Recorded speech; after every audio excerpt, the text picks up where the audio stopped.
Welcome to Sober.Coffee, a weekly coffee chat sharing experience, strength, and hope for anyone on the sober road to recovery.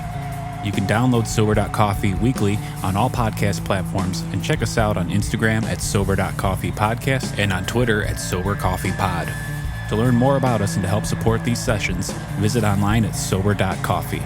Here are your hosts, two guys on their own path to recovery, Mike and Glenn. Let's join them at the coffee shop. Good morning, Glenn. What's up, my brother? Well, I'm cracking up because, again, we're having these one-on-ones with just you and I right now, right? I mean, last week we had a great one-on-one. If you didn't get a chance to listen to it, go back and listen to it. It was just on when your tank is empty, and it was just really good stuff. And then we're going to have some guests in the coming weeks, some authors and some coaches and stuff like that. And I love doing this. I mean, we've got over 300 episodes now. We've got what, in my opinion, a great resource in our website.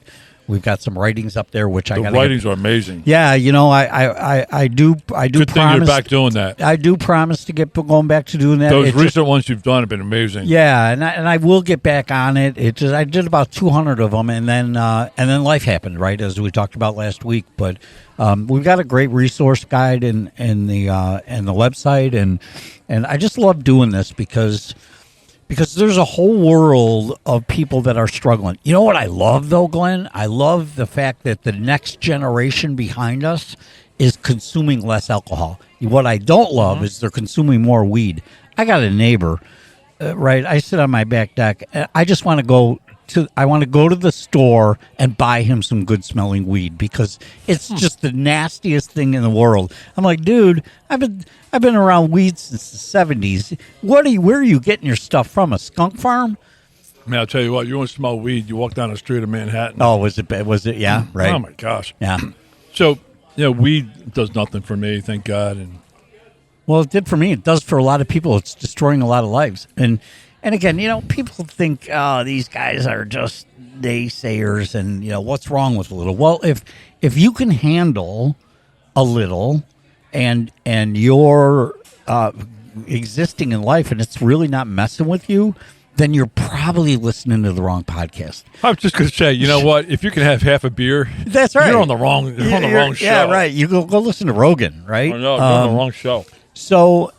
But we hang around for people who alcohol is a problem, right? Alcohol, even it blurs into drug use as well. It's part of a lot of people's stories. But the point that I'm trying to make today is that there's still a world of hurt out there, but I find so much strength in the people. When I go to the meetings I go to, and it's the same people there for 7+ years, I know this shit works, right? Well, let me ask you that. Here's a good question for you. Yeah.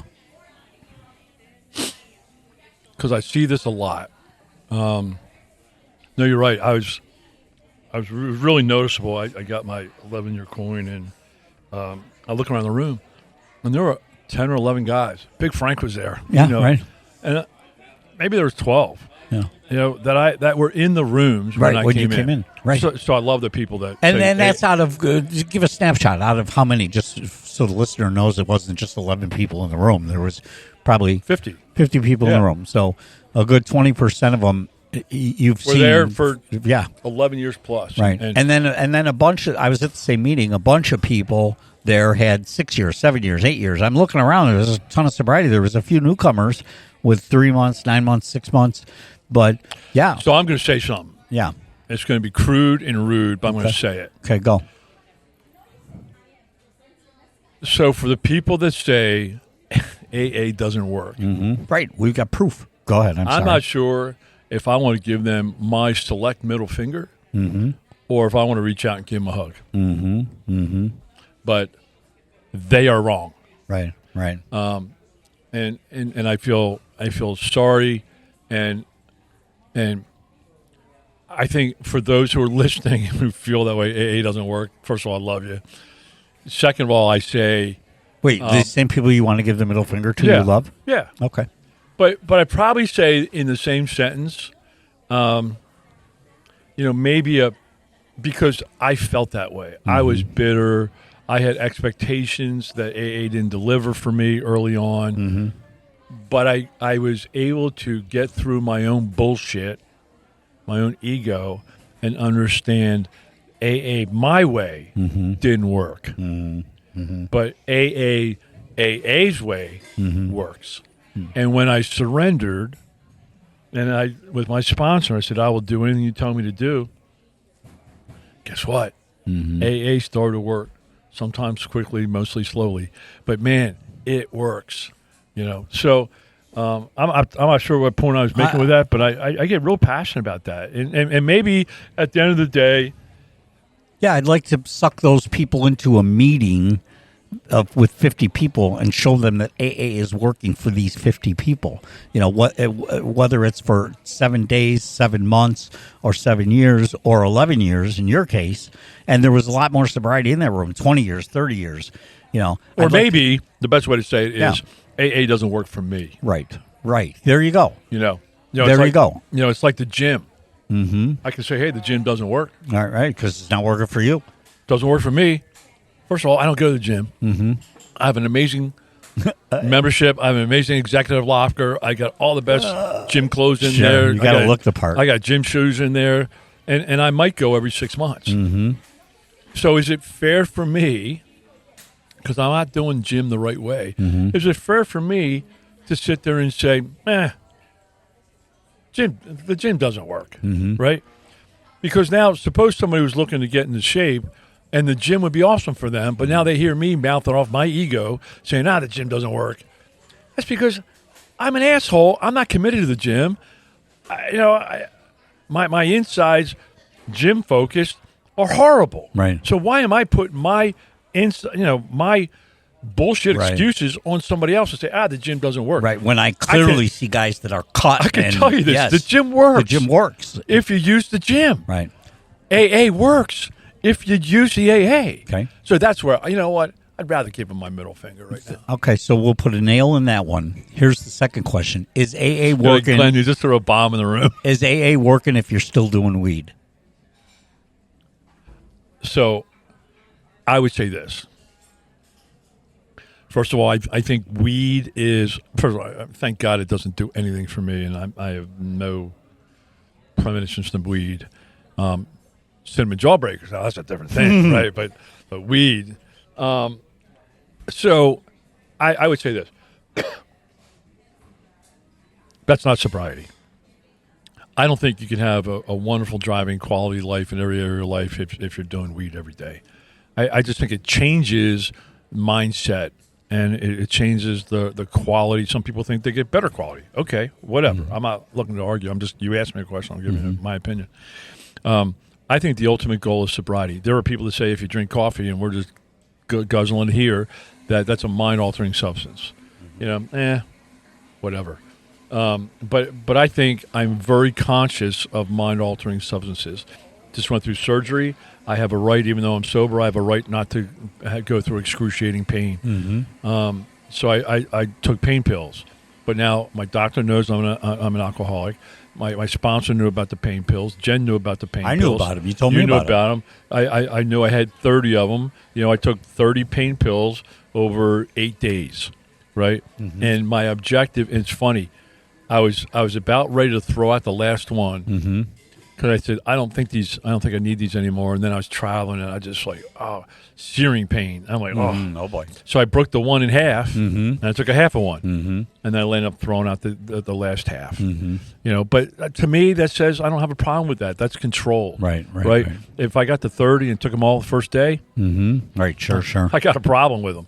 Well, here's my bent. I think the ultimate benefit of my sobriety right now is the clarity of which I see life in, right? Which I never had when I was out there using, right? And so for me, sobriety equates to this clarity, and it's painful, as we talked about last week. It's painful to see the circumstances in front of you, and have to deal with them, but it's such a beauty. It's that clarity.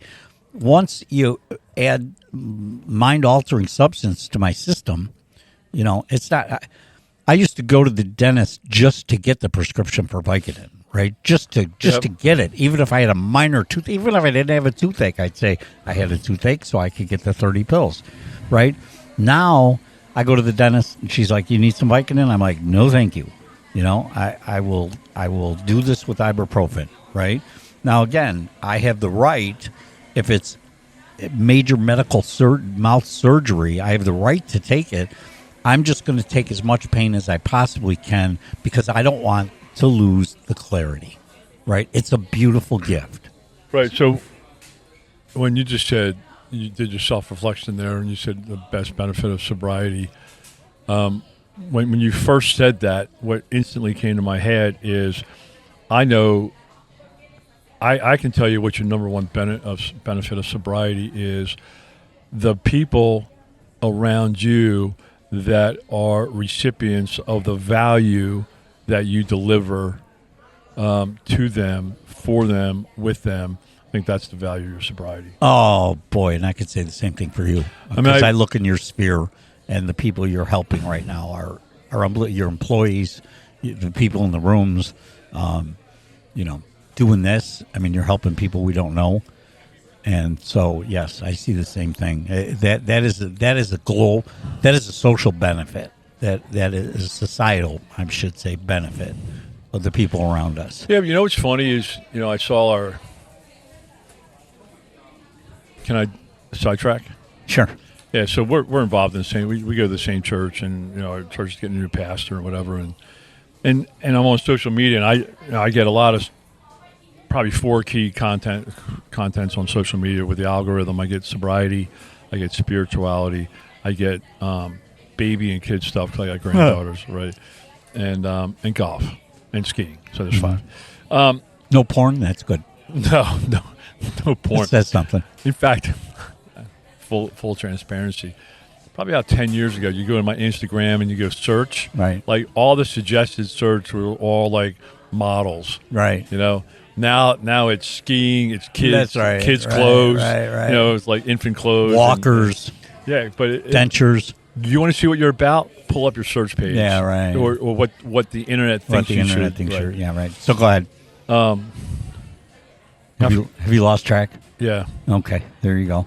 So it was a good one too. Well, I'm sure it was. That's the beauty of 300 plus episodes. Sometimes you just right in the middle of a thought. You have no idea. The funniest thing is, we sat at that first dinner and we were trying to figure out how are we going to figure out episodes. I'm like, well, you do your story, that's 1. I do my story, that's 2. We do it behind the counter, explain what we're doing, that's 3. 12 steps. There you go. That's You're 12 more, right? Right. That's 15. And now here we are. Now we're Seinfeld. We're a show about nothing.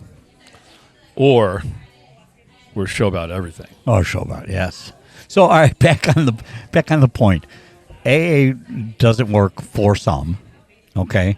AA. Oh, I okay. I'm gonna loop you back in here. Yeah, go ahead. Glenn's back. So we were talking about kind of the churches stuff and like the mega churches of today. Man, they're really going. They're having some problems. Yeah. It's rarely over the last months, mega church after mega church after mega church. Strife, issues. Scandals, right? I just saw another one this week, breaking up. One of the co-pastors is leaving. He's stealing, attenders list, and he's starting a new church, and they're going to sue each other. And I'm like, you know what, man? It's not what it's about. Mm-hmm. And the minute, and so our former pastor was on Instagram, and he's kind of talking about the change that the church is going through today. It's going away from the mega churches, away from the production, away from the bullshit, right, that was used to just bring people in, which, I love free coffee, right? Mm-hmm. But the minute, and kind of goes to our podcast, I know our church, they love to brag. That's the best word, brag. Oh, we have 26 Christmas services this year. Mm-hmm. It's 4 more than last year. When you say that, you're measuring. Mm-hmm. When they brag or announce or brag about the baptisms, I think you're you're doing it for the wrong reason. Mm-hmm. You know, I think that's where the ego is being fed, Mm-hmm. right? And you and I laugh, and you and I talked from the very beginning, right? We did this for one person. One person, right? We didn't, and we've already done that because it's helped you and it's helped me. We want to help Mm-hmm. one person. Now we've helped two. Mm-hmm. And we know of a couple others, right? So we're exceeding our objective of the podcast, you know, but we don't want to be about the, we've never made it, we've had a couple people donate Right, 25, yes. $50. You know, we had one nice donor to We've get had us, him on that. We've had him on. The yeah, podcast, to have him right, on the podcast to get us kicked off, right? But this is zero about the money, zero about the notoriety, zero about, you know, the ego. And you watch churches just get pelted, man. You can watch the ego getting so I made a comment on his post. I'm like, you know, I said when churches start to count campuses, services, and baptisms, you're missing the message. Mm-hmm. Mm-hmm. I really believe that. I think when we count, you know, Right. viewers or listeners, right. subscribers, or, you know, and it'd probably be different if we had millions. Right. we probably care, but we don't have millions. So, what's your hope from somebody listening to today's podcast? I have mine. My hope is that if you're dangling in weed, I'm not judging. I'm just suggesting. Oh, I forgot what the topic was. That's yeah, right. I'm just suggesting. Give sobriety, give clarity a full try, and I think it's a blessing beyond measure for me anyway. Yeah, I think any mind-altering substance, like there's one out there right now, Oh yeah. 7OH, I think it's called. It is more gripping, more addictive, and I shouldn't have brought it up because some people are like, oh, let me try it. Don't. Right. And now they have rehabs around this 7OH you can find in gas stations. Yeah, right. It's more addictive than opioids and fentanyl. I mean, it just hits your receptors immediately. I mean, it's horrible. So I would say this, you know, I'm not going to judge, but, you know, it was we had a girl. She had 2 or 3 years sober, and she was so proud of it. And yet she come to the meeting all zoned out. Right. And then I was talking to her one day, and I said, "Hey, you okay?" And she goes, "Yeah." I said, "Dad, you just kind of seem out of it." She goes, "It might be my medicine." I'm like, "Well, what medicine you're on?" Like Xanax. And I'm like, "Well, what's your?" She takes, "Oh, I take 60 milligrams a day." I'm like, "Oh my God!" I'm like, "You just you switch from a bottle to a pill. Right. You're not sober, Right. you know." But and so I had to talk. I mean, I had a good relation with her, and she's like, "Well, my doctor gave them to me." I'm like, "Look." It's like that sponsee I had that one time. He's like, "Well, my doctor gave him to him." I said, "Did you tell your doctor you're an alcoholic?" "Well, no, he wouldn't have given it to me." All right. I'm like, oh, "Come on." I mean, come on. Yeah. Right. So I don't know, man. I don't think weed is sober. I do consider coffee sober. Right. You know, Sober.Coffee. Yeah. Right. But I mean, to each their own. I'm not judging, but I'm saying if you really want quality sobriety, if that's your goal, weed is not included. Right. Xanax is not included. You know, it's just not. You know, ketamine's not included. Just not. Right. Well, but jawbreakers are. Cinnamon Jawbreakers. By the way, our new official sponsor. I know, Fireballs. I should call them. Oh, that's funny right there. Hey, man, this has been a good session. Love you, man. Love you, too. No weed for me today. No weed for me. Goodbye.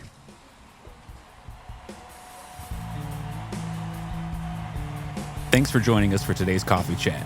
To contact the show, email us at podcast@sober.coffee.